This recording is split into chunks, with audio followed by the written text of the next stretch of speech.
Joining us now is the senator from the great state of Arkansas, Tom Cotton. Senator, I'm not going to ask you about the House. I assume you left for a reason, so I'm not going to ask you about what's going on in the House. I do want to ask you quickly, the Senate Leadership Challenge. Was that about the midterms? Is there some deeper issue, and will the senators be able to put it behind them going into the new year? Well, I did leave the House trap for just 2 years. I remember about 3 or 4 months in, people like you and Jim Jordan and others were encouraging me to run for the Senate. I thought you had a lot of confidence in me, but then I began to realize maybe you were just trying to get me out of your hair since you stuck around for another 6 years in the House of Representatives.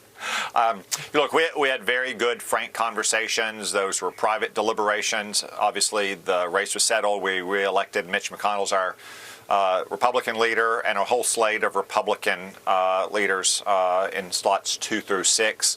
One thing we all agreed on coming out of those conversations this past week is that we still need to focus on the election that's remaining in 2022, and that's the runoff in Georgia with Herschel Walker. There's a big difference between having a 50-50 Senate, as we've seen over the last 2 years, and having a Senate that's 51-49, giving the Democrats much easier control of the agenda. You remember what it was like when I was in the House with you in 2013 and 14 with a Democratic Senate and a Democratic president. It's tough enough if you have an evenly divided Senate, but it's even tougher for Kevin McCarthy and the House Republicans with a majority Democratic Senate. So we all really need to focus over these next 2+ weeks on helping elect Herschel Walker in Georgia.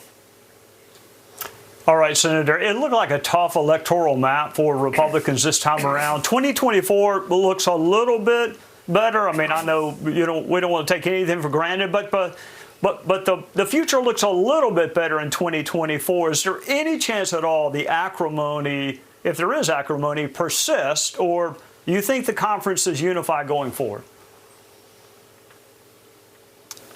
I think largely unified, Trey. Again, I saw the reports about anger and tension in our private conversations. I didn't sense that at all. People who did, I have to say, have a pretty low threshold for anger and tension. I saw a lot worse in my days in the Army. You're right, though, about the 2024 election. Once we get through this runoff in Georgia and hopefully elect Herschel Walker, Democrats are going to be competing in 2024 in states like West Virginia, Pennsylvania, Ohio, Montana, New Mexico.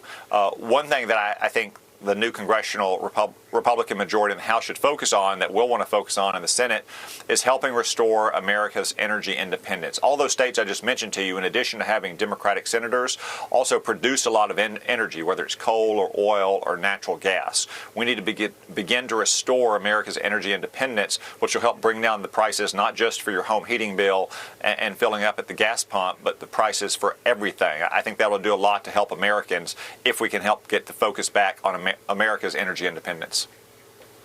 All right, I want to ask you about your book, Decline by Design, Intentional Rather Than Incompetent. However people want to phrase it, it seems like your argument is that there is intentionality on the left in the positions they take that are resulting in the decline of our country.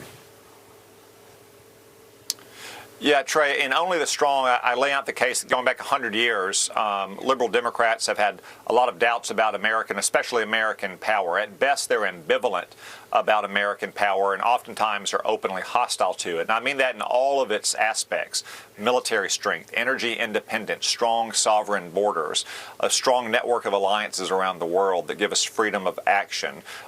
So what you see in the sense of decline many Americans have, I argue in Only the Strong, is not an accident. This is something the Democrats have intentionally pursued, especially in the presidencies of Barack Obama and Joe Biden. To go back to the energy issue, Joe Biden has repeatedly promised that we're going to end fossil fuel production in America. We're no longer going to mine coal. We're no longer going to drill for oil and gas.